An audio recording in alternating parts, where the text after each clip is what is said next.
Bonjour à tous, bonjour François Ernenwein. Bonjour. Ici David Gonzalez pour Rendez-vous avec Réforme au menu. Dans Réforme cette semaine, l'Ukraine, c'est ce dont nous allons parler ensemble. Le plus longuement peut-être. Oui. Et puis en une, les élections en Allemagne, une campagne dominée par l'extrême droite. Qu'est-ce que vous pouvez nous dire ? Très simplement, vraisemblablement, l'extrême droite, l'AfD, pour la nommer, n'arrivera pas au pouvoir, mais elle est en situation de force dans le dispositif. Elle est créditée entre 20 et 22% des voix aux élections législatives à venir.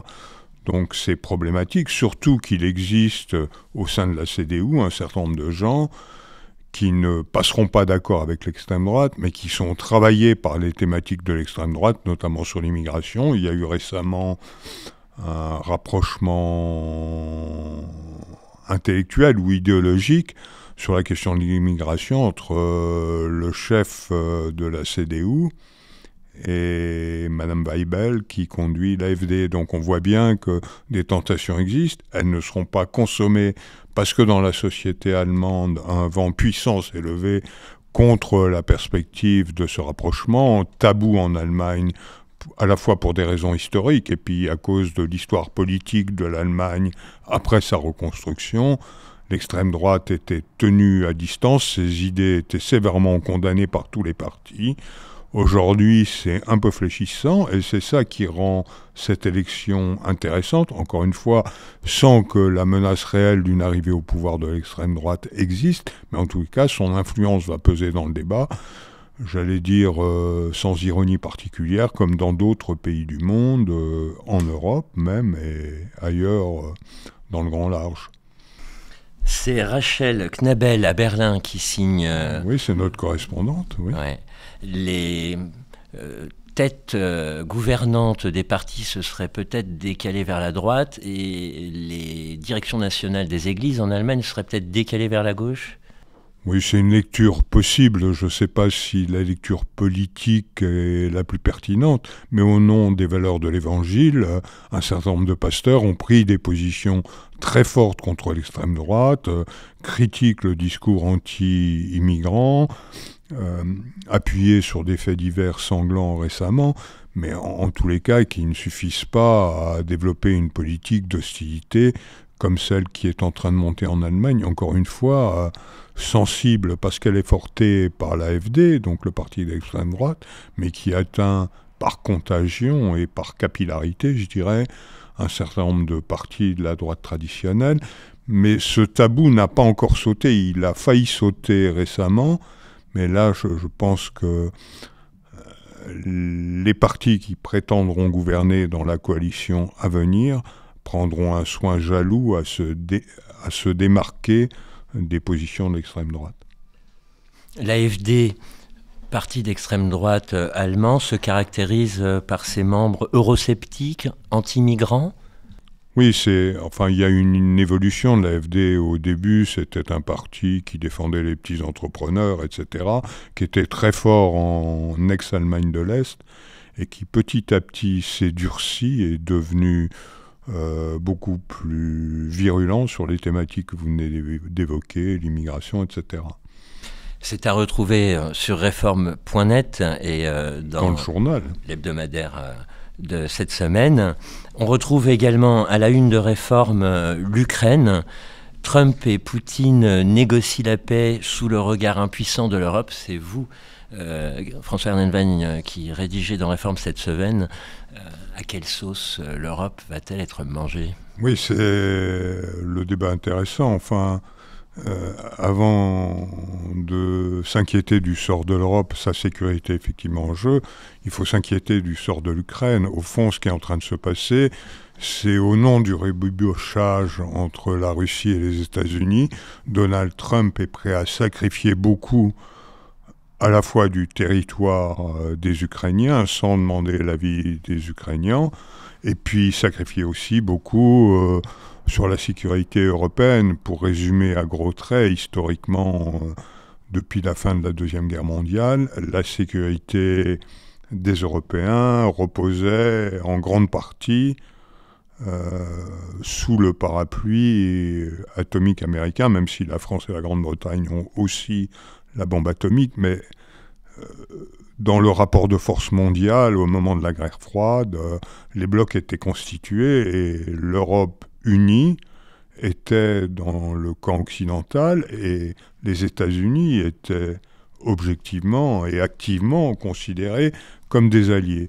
Là, la donne est un peu en train de changer puisque Donald Trump aborde les questions internationales en balayant les Européens d'un revers de main, alors que leur sécurité est en jeu à travers ces négociations entre les États-Unis et les Russes.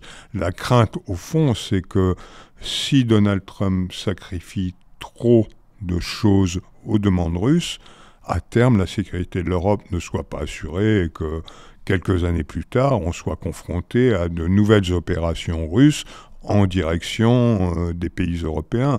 Et en Europe du Nord, les Polonais l'ont bien compris, se réarment. En Finlande et dans d'autres pays aussi, on se préoccupe de l'expansionnisme et de l'impérialisme russe vers l'Europe. Donc,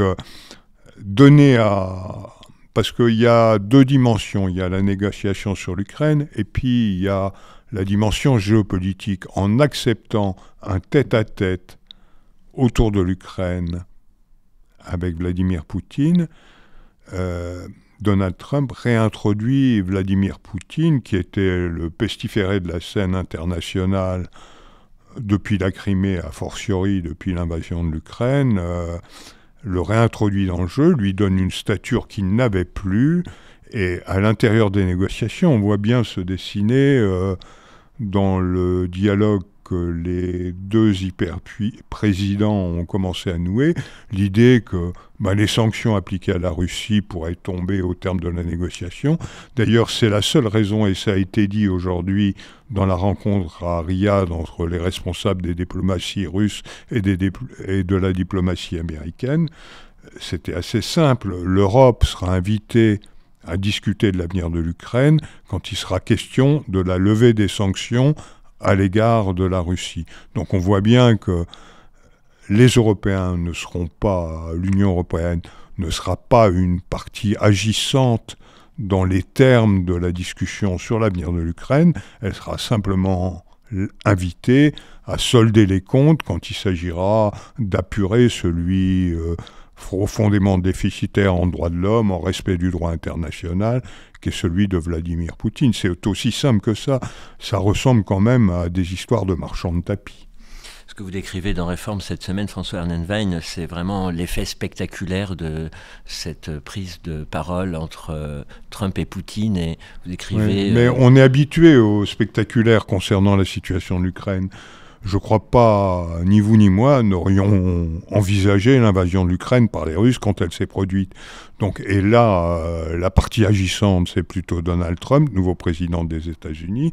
Personne n'imaginait qu'il entamerait, enfin, des craintes existaient, mais personne ne pensait qu'il entamerait des négociations en balayant d'un revers de main les Ukrainiens, premiers concernés, et deuxième concernés, les Européens, parce que je rappelle quand même que l'enjeu de ces discussions et de la réhabilitation, entre guillemets, de Vladimir Poutine, c'est la sécurité en Europe qui se joue. Donc le sujet est complexe, les enjeux immenses, et ce qui est un peu difficile à comprendre ou à analyser en profondeur, c'est la faiblesse de la riposte des Européens. Il y a eu un mini-sommet à l'invitation d'Emmanuel Macron lundi dernier à Paris. La caractéristique de ce sommet, c'est qu'il a plutôt servi, au-delà des déclarations d'intention, on ne se laissera pas faire, il faut que les Européens soient partie prenante de la négociation, il faut que les Ukrainiens soient autour de la table, etc., parce que c'est leur destin qui est en jeu. On a bien vu que derrière ces grandes déclarations d'intention, les Européens étaient incapables de se mettre d'accord sur une question assez cruciale, qui est, est-ce que si les choses se dégradent, pour assurer la sécurité de l'Ukraine sur ses frontières avec la Russie, mais aussi sur ses frontières avec la Biélorussie, qui est un allié de la Russie dans la région, et ça représente des milliers et des milliers de kilomètres, donc si on veut sécuriser ces frontières au nom de la défense de l'Ukraine, il faudra déployer un nombre considérable d'hommes le long de ces frontières, et là on voit bien que entre les Européens même si la Grande-Bretagne ne fait pas partie de l'Union européenne, la Grande-Bretagne a donné son accord à l'envoi de troupes. La France est favorable à cette hypothèse, mais les Allemands ont déjà commencé à expliquer que c'était inapproprié d'en parler en ce moment, etc. Et ne semble pas très chaud à l'idée. Cela dit, l'histoire allemande est compliquée aussi. Elle n'a plus de tradition d'intervention extérieure depuis la fin de la Deuxième Guerre mondiale. Donc tout ça, c'est des révolutions culturelles. Et on voit bien que le chamboule-tout pratiqué par Trump, les esprits naïfs commencent à dire « oui, mais ça bouge, tant mieux, ça bouge ». Mais si on regarde la manière dont ça bouge dans le désordre, vers une forme de nouveau chaos qui n'est pas beaucoup plus rassurant que l'état hanté, que les positions d'avant. Trump fabrique à tour de bras du déséquilibre sur toute la planète, dans les échanges commerciaux, mais aussi sur les questions de guerre et paix, les relations entre États. Si vous voulez, si vous construisez les relations internationales sur des champs différents de la compétition, mais si vous êtes dans des logiques gagnant-gagnant, au bout d'un moment, ça ne marche pas. Le socle, l'histoire de la diplomatie récente, et qui a assuré d'une certaine façon, avec la dissuasion, la paix sur le continent européen, jusqu'à présent, c'était quand même le désir de coopération, la volonté d'avancer ensemble, de travailler sur des dossiers communs. Il y a des enjeux énormes que Trump, avec ses rodomontades, ne réglera jamais, surtout qu'il prend des positions... on publie dans Réforme de cette semaine un texte de Pascal Canfin, qui a été ministre en France et qui est député de la majorité présidentielle au Parlement européen, mais ancien écologiste, qui explique bien à quel point l'Europe a intérêt à se réveiller sur la question environnementale, qui est quand même un enjeu majeur pour nos pays et pour l'ensemble de la planète. L'article que vous signez dans Réforme cette semaine fait le point sur la situation en Ukraine. Vous écrivez il est loin le temps où l'Ukraine était soutenue, défendue avec un esprit de résistance par le gouvernement de Joe Biden. Les Ukrainiens pourront jamais oublier cette époque. Mais dans quel état se trouve le pays, les habitants, l'armée ? Ça dépend ce qu'on regarde. D'abord, il y a la question de la ligne de front. Sur la ligne de front, les Ukrainiens, malgré des gains marginaux, vont de défaite en défaite. Ils avaient conquis un nombre considérable, ils avaient réussi une avancée assez considérable autour de Koursk. Ils ont perdu à peu près la moitié de ce qu'ils avaient gagné. Pendant ce temps, les Russes continuent à accroître leur pression. Et d'ailleurs, c'est une des raisons pour...